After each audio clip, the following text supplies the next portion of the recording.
বারামুলা জেলার বরফে ঢাকা গুলমার্গে পর্যটকদের ভিড়, তার মধ্যে নিয়ন্ত্রণ রেখার ওপার থেকে গোলাগুলি বর্ষণ করছে পাক সেনা। P4 insulated water tanks, kitchen and bath fittings, বিশুদ্ধ জল, সুস্থ জীবন, P4 আজীবন। নিরাপত্তার কথা মাথায় রেখে এবার বন্ধ করে দেওয়া হলো রোপওয়ে পরিষেবা। পর্যটকদের পাহাড়ে উঠতে দেওয়া হচ্ছে না, চলছে বিএসএফ এর পেট্রোলিং। যে গন্ডোলা ব্যবহার করতেন পর্যটকরা, সেই গন্ডোলা এখন ব্যবহার করছে সেনা।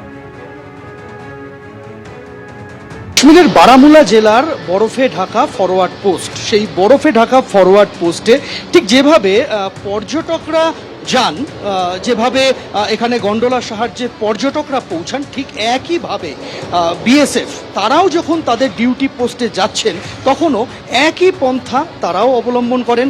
একইভাবে ফরওয়ার্ড পোস্টে যাওয়ার জন্য এইভাবেই কিন্তু বিএসএফ তাদের জওয়ানরা এইভাবেই গন্ডোলাতে উঠে তারা রওনা দেন তাদের গন্তব্যের উদ্দেশ্যে। যে পথে বারামুলার ফরওয়ার্ড পোস্টগুলিতে উঠতে হয় সেই পথে অসংখ্য ছোট ছোট এরকম ঘর দেখতে পাচ্ছেন।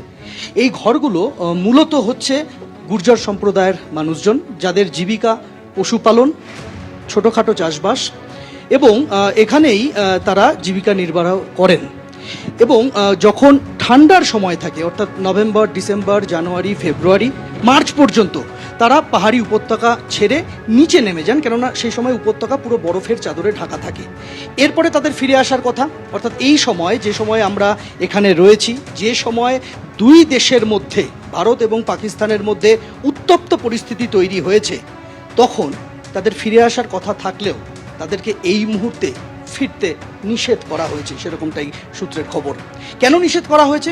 তার কারণ এই যে বিস্তীর্ণ পাহাড়ি উপত্যকা, তার মাঝে যে পাইনের জঙ্গল, তার মাঝে যে এই ঘরগুলো এই মুহূর্তে যারা বাহিনী রয়েছেন, বাহিনীর সদস্যরা এই ঘরগুলিকে আপাতত নিজেদের থাকার জন্য, নিজেদের মাথা গোজার জন্য, আপৎকালীন পরিস্থিতিতে সেখানে গা ঢাকা দেওয়ার জন্য ব্যবহার করছেন। এবং সেই ঘরগুলিতে যারা থাকতেন তাদের বাইরে আর কেউ সেই ঘরে এসে রয়েছেন কি না, কি তাদের পরিচয়, এই সমস্ত যাচাইয়ের একটা বিস্তারিত প্রক্রিয়া রয়েছে।